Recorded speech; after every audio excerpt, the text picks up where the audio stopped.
Hello my lovelies, welcome back once again. Now I want to run us through how to make our throw pillow covers, or sham as some people call it. So we need our fabric, we need our scissors, and we need our measuring tape. Don't forget your tailor's chalk.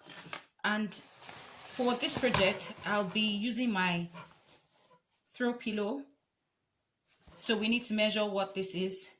This particular throw pillow measures 16 inches by 16 inches, which is the measurements of most throw pillows.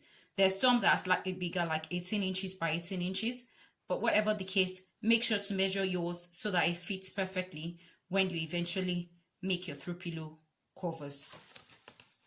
So let's get to it. The throw pillow measured 16 inches by 16 inches.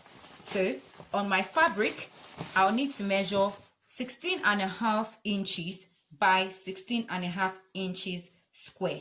16.5 inches by 16.5 inches square. Let me do that quickly. Now I have my 16.5 inches by 16.5 inch square. That is the first square. Now I also need to cut out two rectangles measuring, these are my rectangles. This measures 16.5 inches by 12 inches. 16.5 inches by 12 inches. You need two of this. 16.5 by 12, two of it, and then one 16.5 by 16.5. So on the two rectangle fabrics that we cut out, we need to finish one of the edges. So what you need to do is take it to your sewing machine. The long side, mind you, the 16.5 inches side is where we need to end. So you fold it in once and fold it in a second time, and then you stitch it all the way down. You do this for both of your rectangles, and then I'll do that quickly. I'll show you in a second. Now I have stitched down the edges of my rectangles, one and then the second one. So we need to sew all of them together now. So I'm placing down my 16 by 16 inches square, and then now I'm placing one of these rectangles, the raw edges to the raw edge of the big square. You can pin it down to make it easier for you. So I'm just getting my pins and I'm pinning that down. So I'm placing the second rectangle on the other end of the square, this way, on the second end of the square, and I'm pinning that down as well. Pinning that down as well. I'm pinning that down as well. Now what we need to do is take this entire square to our sewing machine and sew from one end of the square all the way round the four corners of the square, and then I'll come back and show you in a minute. I'm done closing all the four squares, sewing them all down. So I'm taking out the pins. I'm taking out all of the pins I put to hold it together. I'm taking it all out. So now I'm going to trim the corners.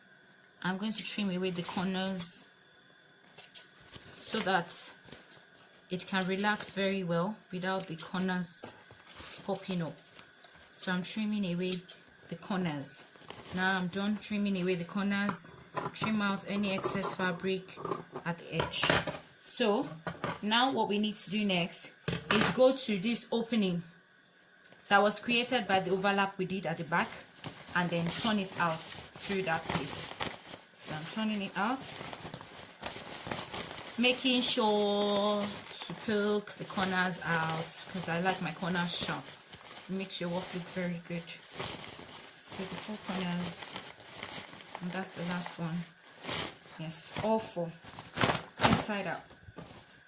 And here is my throw pillow cover. So you put your throw pillow in through this space. So I'll quickly put in my throw pillow and then we'll have a look at it.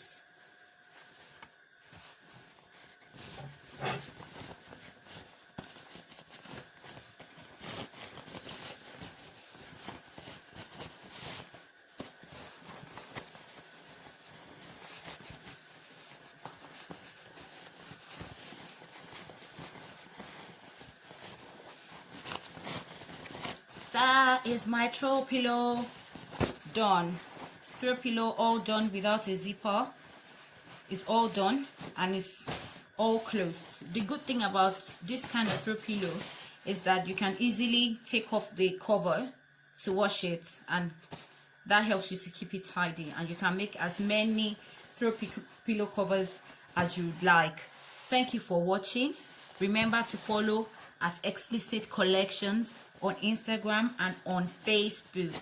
This took a very little time to do from start to finish. Please send in your practicals. That would just make me happier and maybe make me share more tutorials or simple things that we can do. Thanks for watching. God bless you.